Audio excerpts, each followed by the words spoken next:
I'll scan for you, Yusa.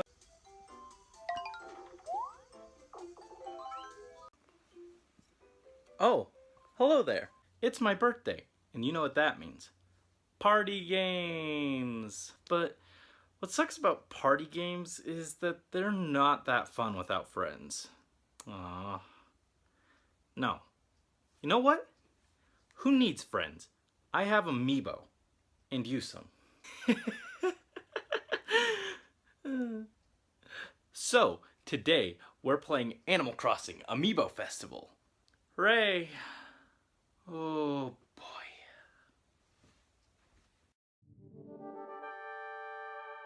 Background information. Animal Crossing Amiibo Festival is a party game spin-off of the Animal Crossing series that came out in late 2015 for the Wii U. As one can guess based off its name, it makes heavy use of amiibo. In fact, they're required for everything. Just booting up the game requires an Animal Crossing series amiibo to be scanned in. First shown off at that year's E3, it wasn't very well received. People were pretty negative off just the initial trailer. I love Animal Crossing, and I love amiibo, so I was pretty optimistic. I mean, it wasn't the new main series Animal Crossing game I was hoping for, but I'm willing to give it the benefit of the doubt. However, upon its release, the game didn't do so hot. Received from the worst game ever to meh, this game sat untouched, even when it dropped to under $30. And bear in mind, it came packaged with Isabelle and Digby amiibo, which MSRP for about $13. That means if you take out the cost of amiibo, the game was at one time worth about $4. Yeesh. So that gives you an idea of how most people feel about it. But I'm sure we can find some positives here. It can't really be that bad, can it? Well, I've got nothing better to do on my birthday, so let's find out. Lastly, before we begin, I'll assume most everyone is at least generally familiar with some Animal Crossing mechanics, like money being called bells and terms being used in the stock market. With that out of the way, let's begin. Story and characters. Okay, there's no real story here, which is a shame. What, Nintendo? You can think of reasons for Mario Party to happen, but can't for this? Ugh, I'll try then. Ahem. One day, Isabelle noticed that people had stopped participating in town events. They're all the same, they said, so, determined to get the townspeople interacting together once more, she decided the town would host a board game party. But with a twist. People would act as the pieces, moving around the board, which would be composed of the entire town. There. It's not perfect, but at least I tried. Anyways, for characters, you can select any of the Animal Crossing characters that have an actual amiibo figure to play as. Though despite being the main character in the main series Animal Crossing games, you cannot select the villager, which sucks. I mean, they're in the game as computer characters, so would it have been that hard to let me use my Smash Bros. Villager amiibo to play as them? Or make generic villager boy and girl amiibo in the New Leaf style to use with this game? I really want this actually. So, the special characters that have figures are who your playable options are. But there are also various NPCs who host the game, wander the town, or pop up for special board events. The NPC characters are the common villagers from the main series games, and are pretty unimportant here. Interchangeable, really. You could swap any of the characters here and nothing would change. In fact, you literally can, with amiibo cards, change the villagers in your town, which is actually pretty cool, even if it doesn't affect the game in any tangible way. Hey guys, look, it's Meringue! Meringue is here! Best villager is in the game now! I'm so sorry, Meringue. I did this to you. I scanned the amiibo. So, nothing special for story or characters. But you know, it's a party game. That's not too important. Let's move on to how the game is presented.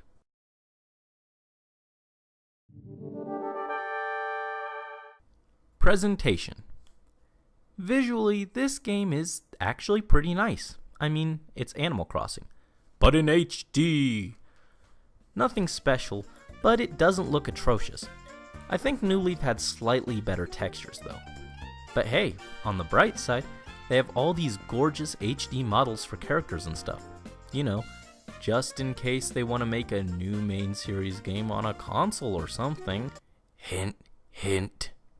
While the characters in the town that make up the board are pretty standard, the way things are presented is rather cute. After landing on a space, you get random events based on where you landed. They're represented as little diary entries, and it's just super charming. I like this a lot. There are other nice little things to notice here and there too, like Blathers being asleep during the day and awake at night. It's a great touch and a nice nod to how he is in the main series games. Nothing major, but it does help flesh it out a bit. Overall, the visuals are good. Not stellar, but still good. On the other hand, one big problem is that for most of the game, the same music plays. This gets boring after a while, and especially so on subsequent playthroughs. Animal Crossing has tons of great music to choose from, so I'm not sure why we get one generic tune the majority of the time. Even just a different tune for each month would have been nice. But alas. Overall, I'd say the music is a miss. Even if the tune they chose is nice, the lack of variety really kills it. The other sound effects and the tunes that play for some of the events are just okay, and definitely don't make up for having just one song looping 90% of the time. Next, let's look at the game itself. Gameplay. Given this is a party game, it's not surprising that there isn't much in the way of story. But that's okay. What really matters here is the gameplay. So let's get started. I'll be playing as my main man Blathers over here, and we'll be joined by cute puppy dog Yusung as Isabelle, and just some of my other amiibo for the other players.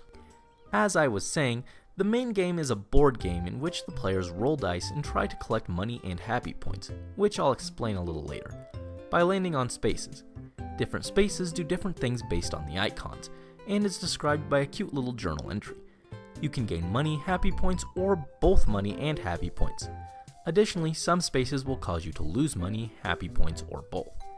Also, random events can occur when two players meet on a space, giving some cute interaction, and the event will affect both players. This includes things like dividing both players' money equally, or having both players lose happy points.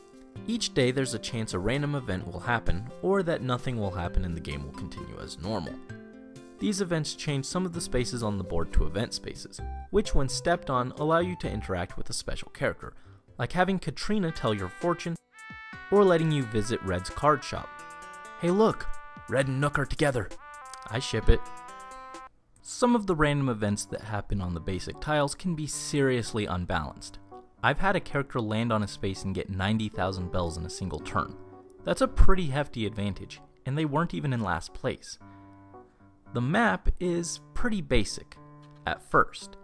What the game doesn't really tell you is that by building certain facilities like the cafe, you can add more paths to the board. That's pretty vital info. Unfortunately, you'll probably usually stick to the outer paths anyway, since they lead you directly to the stamp spots. These spots are in the four corners of the map, and award you happy points, and the amount you get from visiting one goes up for each one you've already visited.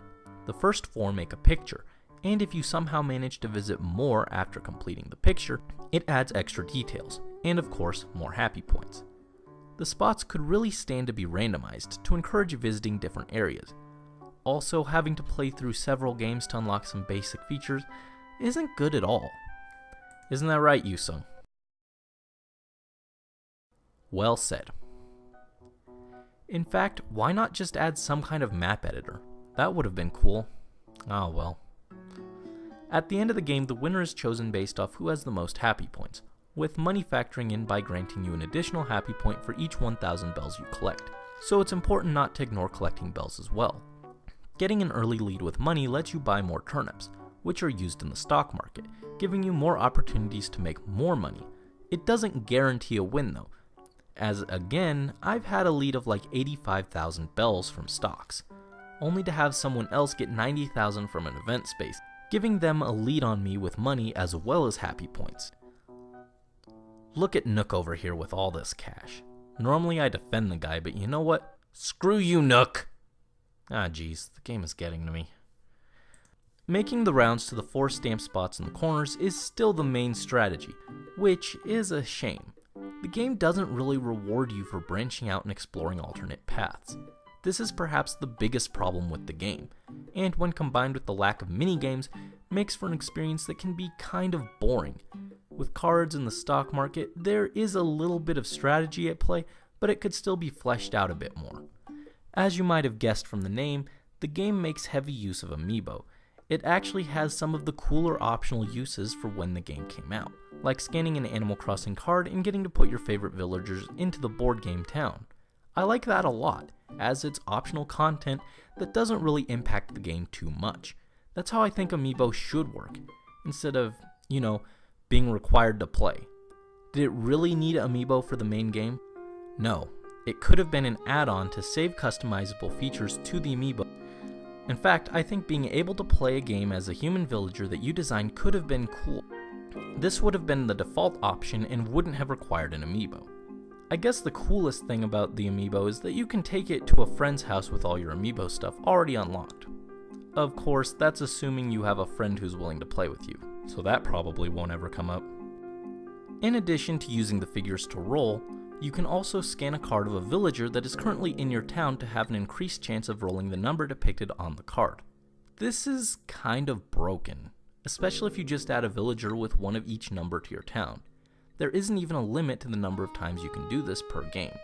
It's not a guarantee, but it certainly tips the game's balance. Overall, it's a feature I recommend against using if you want a fair game. Sadly, I feel that for quite a while, until the New Leaf update hit, this is one of the games that utilized amiibo the best, actually doing something besides unlocking costumes. They at least tried to do something unique. They just didn't do it well. Honestly, and bear in mind, this is coming from someone who loves amiibo, they should have removed the mandatory amiibo uses and just changed the name from Amiibo Festival to Animal Crossing, Life's a Party. I think that would have been better. Seriously, if human villagers are already in the game, there's no reason to not let me just be one of them, aside from selling amiibo. Which probably would have actually happened if they made a great game with optional amiibo support versus a mediocre one with it mandatory. Heck, they could have made those villager amiibo I was talking about, and made it so you save your character from New Leaf and scan them in as playable characters. Also, this game really lacks that sense of competition, thanks to the lack of minigames. In fact, when bad things happen to other players, I actually feel bad because they're so innocently cute. Aww. Without any skill-based minigames in the main game, it does make things a lot more luck-based. Though having some foresight with the stock market can help with this a little, even that's too luck-reliant to change things too much. Let me just note that they could have easily added the minigames from New Leaf, though I suppose they didn't for the sake of keeping it to using one controller, in this case the gamepad. Speaking of minigames, there are some in the main plaza that aren't part of the main board game. Some of the minigames are alright. Island Escape was good enough that they added it to New Leaf, and it is fun and frustrating there. But we're not here to talk about those because they aren't in the main game. Finally, you may be wondering if Amiibo Festival has any significant lessons or themes it can teach. Nope. Fine. Animal Crossing Amiibo Festival, by omitting minigames from the main game, emphasizes that life doesn't always have to be a competition. It's okay to go at your own pace.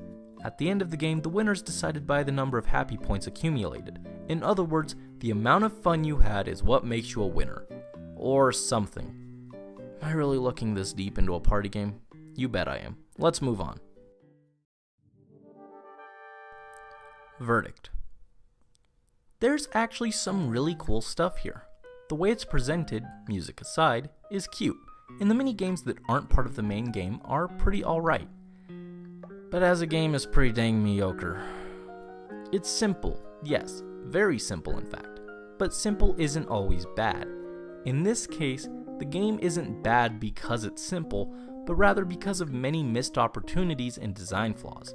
It has a lot of flaws, but it does have its charms as well, and with some refining, I think it could have become at least a decent game, or maybe even a multiplayer mode on a future main series Animal Crossing game.